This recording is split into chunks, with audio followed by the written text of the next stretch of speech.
नमस्कार दोस्तों, आज मैं आपको कार्तिक महात्म्य के 17वें अध्याय की कथा सुनाने जा रही हूँ। प्रेम से बोलिए राई दामोदर की जय हो।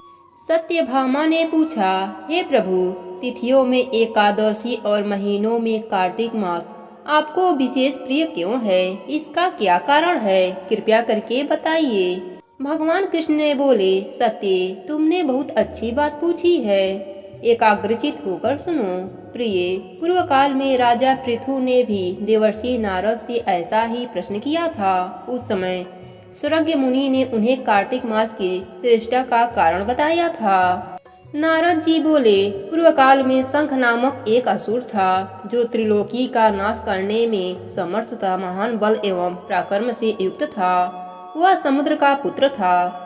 उस महान असुर ने समस्त देवताओं को परास्त करके स्वर्ग से बाहर कर दिया और इंद्र आदि लोकपालों के अधिकार छीन लिए। देवता मेरुगिरी की दुर्गम कंदराओं में छिपकर रहने लगे, शत्रु के अधीन नहीं हुए। तब दैत्य ने सोचा कि देवता वेद मंत्रों के बल से प्रबल प्रतीत होते हैं। यह बात मेरी समझ में आ गई है, अतः मैं वेदों का ही अपहरण करूंगा। इससे समस्त देवता निर्बल हो जाएंगे। ऐसा निश्चय करके वह वेदों को हर ले आया। उधर ब्रह्मा जी पूजा की सामग्री लेकर देवताओं के साथ वैकुंठ लोक में जा भगवान विष्णु की शरण में गए। उन्होंने भगवान को जगाने के लिए गीत गाए और बाजे बजाए। तब भगवान विष्णु उनकी भक्ति से संतुष्ट होकर जाग उठे। देवताओं ने उनका दर्शन किया।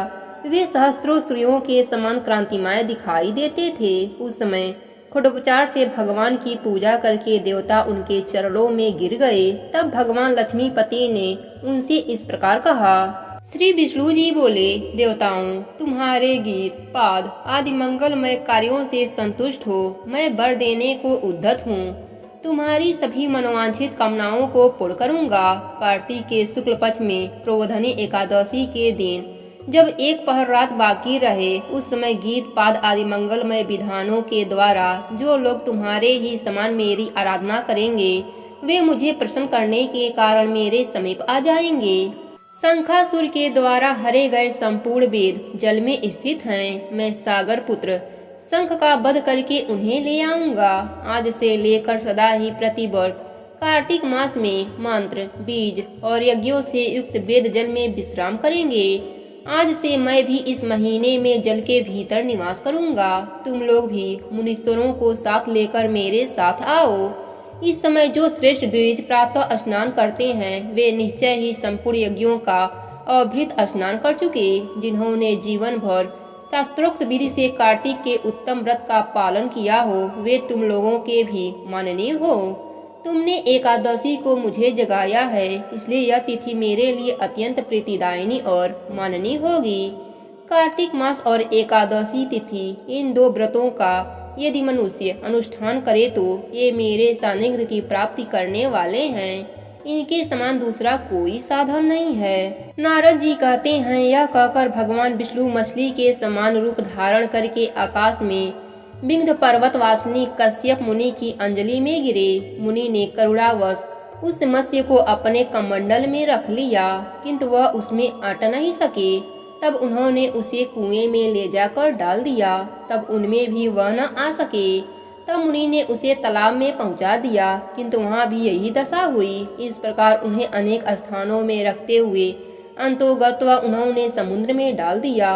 वहां भी बढ़कर वह विशालकाय हो गए। तदंतर उन मत्स्य रूपी धारण भगवान विष्णु ने शंखासुर का वध किया और उस शंख को अपने हाथ में लिए वे बद्री वन में गए।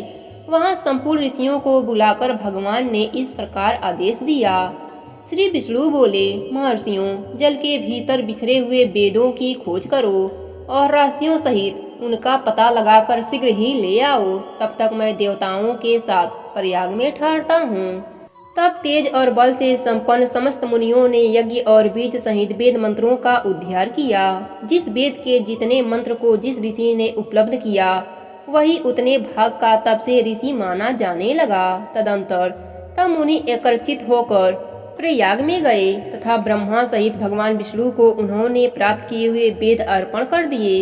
यज्ञ सहित वेदों को पाकर ब्रह्मा जी को बड़ा हर्ष हुआ तथा उन्होंने देवताओं और ऋषियों के साथ प्रयाग में अश्वमेघ यज्ञ किया। यज्ञ की समाप्ति होने पर देवता, गंधर्व, यक्ष, किन्नर पृथ्वी पर साष्टांग प्रणाम करके यह प्रार्थना की। देवता बोले, देवाधिदेव जगन्नाथ प्रभु, हमारा निवेदन सुनिए। हम लोगों के लिए यह बड़े हर्ष का समय है, अतः आप हमें वरदान दें। रमापते, इस स्थान पर ब्रह्मा जी को खोए हुए वेदों की प्राप्ति हुई है तथा आपकी कृपा से हमें भी यज्ञ भाग उपलब्ध हुआ है।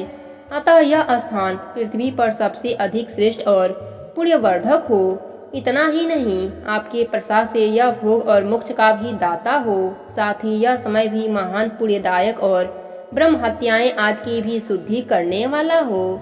इसमें दिया हुआ सब कुछ अक्षय हो, यही वर हमें दीजिए।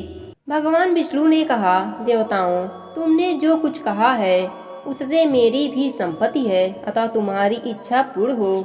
यह स्थान आज से ब्रह्म क्षेत्र नाम धारण करे। सूर्यवंश में उत्पन्न राजा भागीरथ यहाँ गंगा को ले आएंगे और वह सूर्य कन्या यमुना जी के साथ यहाँ मिलेंगी। ब्रह्मा जी सहित तुम संपूर्ण देवता भी मेरे साथ यहाँ निवास करो। आज से यह तीर्थ तीर्थराज के नाम से विख्यात होगा। यहाँ किए हुए दान, व्रत, तप, होम, जप और पूजा आदि कर्म अच्छे फल के दाता और सदा मेरी समीपता की प्राप्ति कराने वाला हो। 7 जन्मों में किए हुए ब्रह्म हत्या आदि पाप भी इस तीर्थ का दर्शन करने से तत्काल नष्ट हो जाए। जो धीर पुरुष इस तीर्थ में मेरे समीप मृत्यु को प्राप्त होंगे वे मुझ में ही प्रवेश कर जाएंगे, उनका पुनर्जन्म नहीं होगा। जो यहाँ मेरे आगे पितरों के उद्देश्य से श्राद्ध करेंगे उनके समस्त पितर मेरे लोक में चले जाएंगे। यह काल भी मनुष्यों के लिए महान पुण्यमय तथा उत्तम फल प्रदान करने वाला होगा। सूर्य के मकर राशि पर स्थित रहते हुए जो लोग यहाँ प्रातः काल स्नान करेंगे उनके लिए यह स्थान पाप नाशक होगा। मकर राशि पर सूर्य के रहते समय माघ में प्रातः स्नान करने वाले मनुष्य के दर्शन मात्र से सारे पाप उसी समय भाग जाते हैं, जैसे सूर्य उदय से अंधकार भाग जाता है।